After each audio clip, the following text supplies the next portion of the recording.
Hi, everyone. This is Dr. Terry Chase. I'm the current chair of the PATH International Health and Education Committee.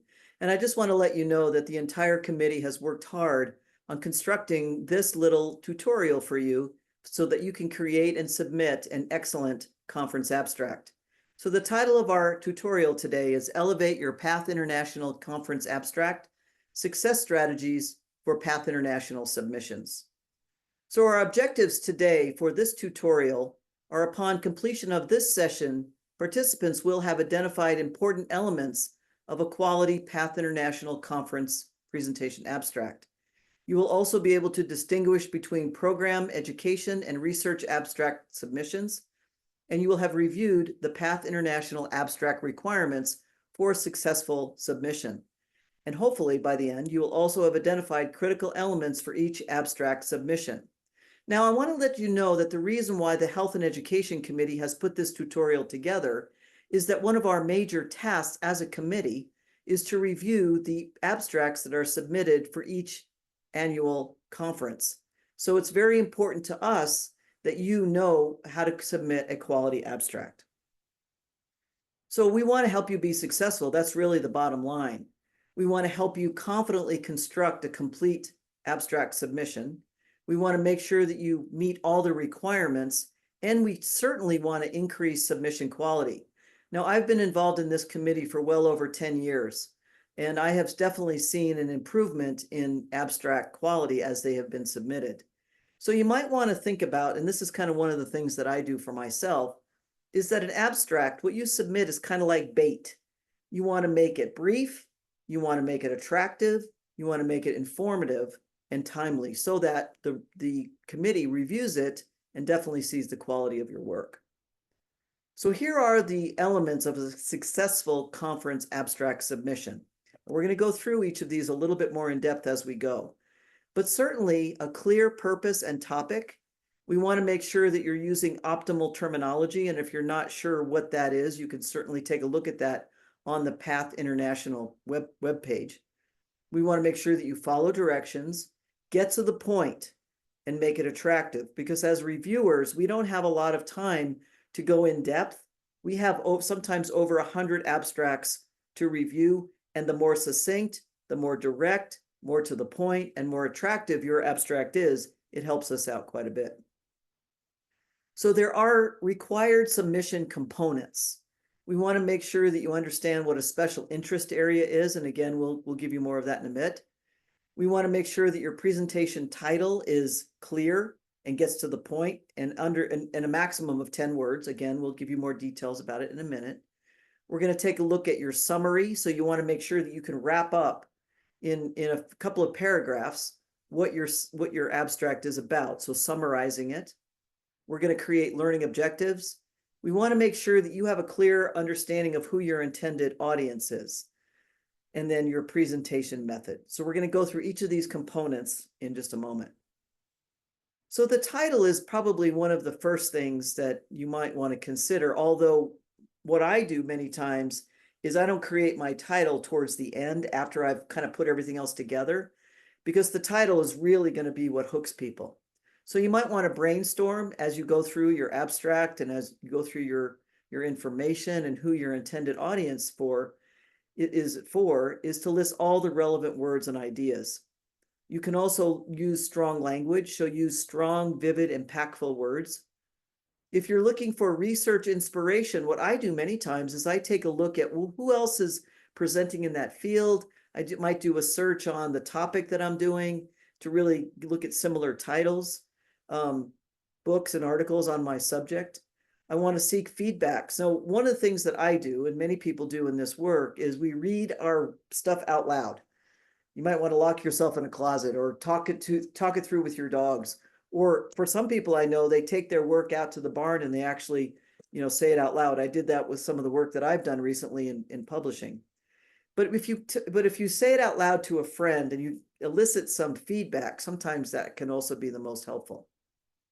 We want to make sure that your title is interesting and easy to remember. And the word count for titles is a maximum of 10 words. So we don't want anything that goes on and on and on. It can certainly be shorter, but only a maximum of 10 words. Now, the abstract summary. So this is what really summarizes the project and the work that you're submitting. You want to make sure you do the what, so clearly explain the idea, the project, or the content, including relevant background, like this has been looked at before, through the literature, through other program development, and so on. You want to make sure that you articulate the why. What's the purpose and the significance of this work? And then how are you going to do this? Describe the methods and the approach used to address your question or your topic. Your results, you want to summarize key findings or information gathered. And again, a word count, keeping this from a minimum of 300 to a maximum of 500. So really you can do a word count, but really looking at, you don't want to cut yourself short. So if you want to, please use all that 500 words, but certainly no less than 300 to get your ideas across in that summary. Now, learning objectives is probably one of the areas that I know for many people can be a little bit challenging. And as an educator, I've been an educator for over 40 years. And learning objectives, I use them with everything that I create, because learning objectives really are wanting us to keep very specific, they're measurable, and they're clearly stated. What learning objectives do is they really are helping the learner, helping the participant or the potential attendee of your session know what they might expect from their attendance, like I did at the very beginning of this tutorial. So we want them to define an expected goal. So you want to make sure that you're identifying skills, knowledge, or attitude shift the attendees might gain from your session or will gain.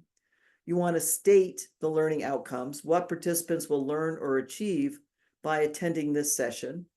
You want to identify observable actions, so focus on behavior and performance. And then focus on key domains. Ensure that objectives address knowledge, skill building, and attitude shifts. Now, you might think, well, I'm doing these for the learner, I'm doing these for the participant. But really, what I've found as an educator, learning objectives keep me focused and keep me accountable to what it is I'm providing in my session. So learning objectives really do help focus us as the presenter, us as the educator, but it also helps our attendees know what they can expect. So as a committee, we devised a couple of examples, and we just made these up from our experience in the work. So for example, if you're creating an abstract and a presentation that has to do with equine welfare, this might be some examples, and feel free to use these or reconfigure them to fit what you're doing. By the completion of this session, participants will have defined appropriate equine handling education for new clients. They will have described appropriate equine handling during the sessions and identified key elements of equine well-being. So if you take a look at these from the learner's perspective, they can say, oh, by the end of this session, I'm really going to understand, at least have defined, maybe not understand, because that's hard for us to evaluate, but define appropriate equine handling education. I'm going to know something about and describe appropriate equine handling during sessions. And there's going to be some key elements that I can identify by the end of the session. This might be a good session for me. Here's another example. Therapeutic riding program development. So again, we start our objectives out with, by completion of this session, participants will have described appropriate program development strategies, defined appropriate progression of riding education for new clients, identified key elements in TR lesson planning, identified training strategy for all TR staff prior to working with clients. So again, as the presenter, this keeps me focused and accountable on what it is I'm going to be doing and providing in my session, as well as for potential attendees. This is really calling to their interest and sparking their curiosity about your session will be about. The other thing that we really want you to consider is, who is your special interest area? So administration, so people in the EAS field who are administrators, or is it disability focused? Is it around education? Is it around equine welfare? Is your session going to be providing people with information and instruction and training on programming? Maybe providing either how to do research or a research project that you are currently involved with and want to present for our folks, veterans, or others. So again, sometimes as we're creating our abstract, creating our presentation, we don't want to say just everybody in the entire world, because that could make it a little fuzzy. But if you could identify who might be a special interest area, and you can have more than one, so that's not a problem. But trying to keep yourself focused will certainly help you in being productive. So you want to select the intended audience. So again, looking at this list of, and this is in alphabetical order, so it's not by who's best or who's not, but it's really in alphabetical order. Again, who would be your intended audience? Who is it you want to focus your work on? So it might be executive directors, again, administrators, equine managers, volunteers, instructor, candidates, mental health professionals, board members, because board members often attend the international conference and can get a lot out of, because they're really tasked with knowing the mission of their organizations, and so by attending your presentation, it might actually help them a lot. Again, we have our professional staff, our occupational therapists, our certified professionals, our physical therapists, our program managers, speech and language pathologists, our volunteer managers, and so on, or others. Again, think about who you want to be in your session. The next thing we'd like you to consider is what's going to be your delivery method. Now, as an educator, I've used one in all of these, sometimes in combination, sometimes alone by themselves. I will just do a discussion. Many of you, because of this work is so experiential and so hands-on, you may want to have some of that as part of your lecture or your discussion session. You may have interactive elements. So within your session, you may have interaction at a tabletop activity or a problem-solving activity or something like that with minimal tech needs.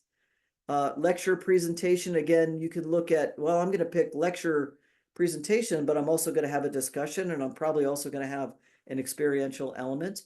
Or if the presentation that you're designing or the abstract that you're submitting has a panel discussion component to it, you'll want to select that.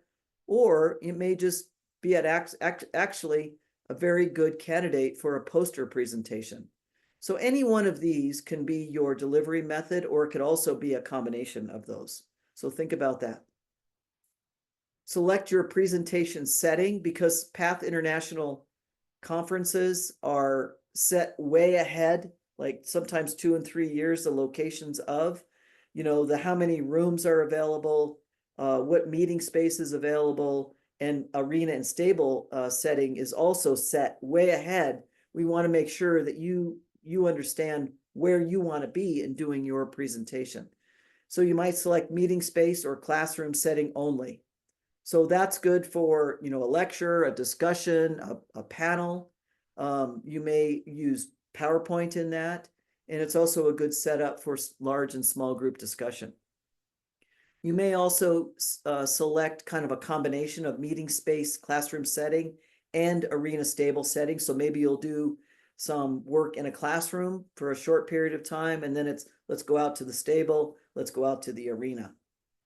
And then if your session is only going to be in the arena and stable setting, you can certainly select that. Now, there's no reason why you can't do some discussion in the arena or the stable, but there won't be an opportunity for PowerPoint. So it's really going to be in the stable or the arena for that. So think about where you want your presentation to be held.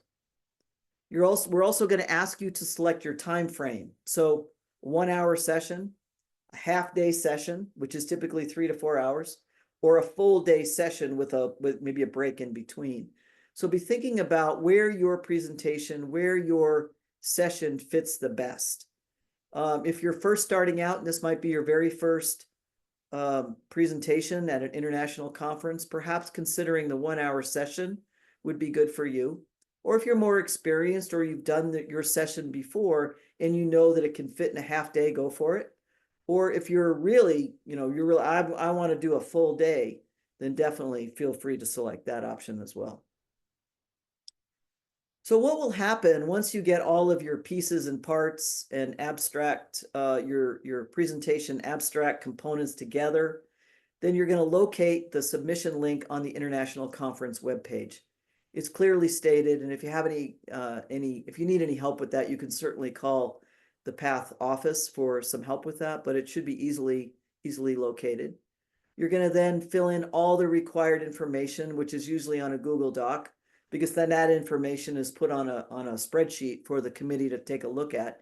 Once you do that, once you submit all of your required information, then you're going to hit submit, and whew, it goes. Now you're also you could also submit another abstract, so there's also that option as well if you want to do another one. It would be a whole new document that you do. Follow the steps, put all the required information in, select your audience, select your presentation length and your location, all of that. Again, fill in all the required information, hit submit, and off it goes.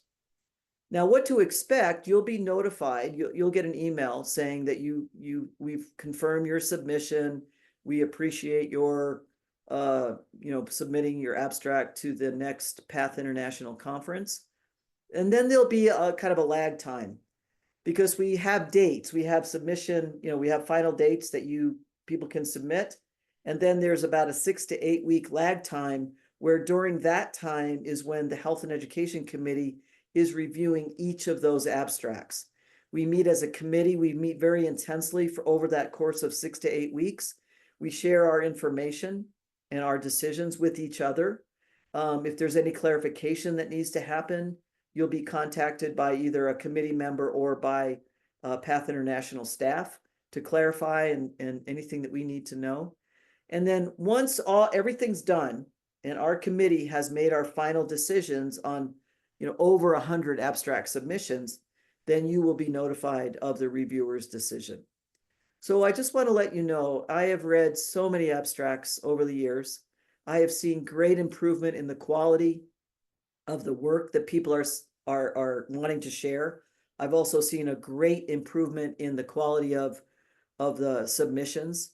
And we just want to encourage you to get your voice out there. We really want to hear from all of you. You may think, oh, my program's not that great. But you know what? Maybe the one thing that you share that you've done in your program might help someone in their program and might actually stimulate, oh, they shared that. I know I can share this part about my program. So we really, really want to encourage all of you to step forward, take a chance and go for it. So I think that's it. I thank you very much for being with us today. And again, I look forward to seeing your abstract submission in the near future.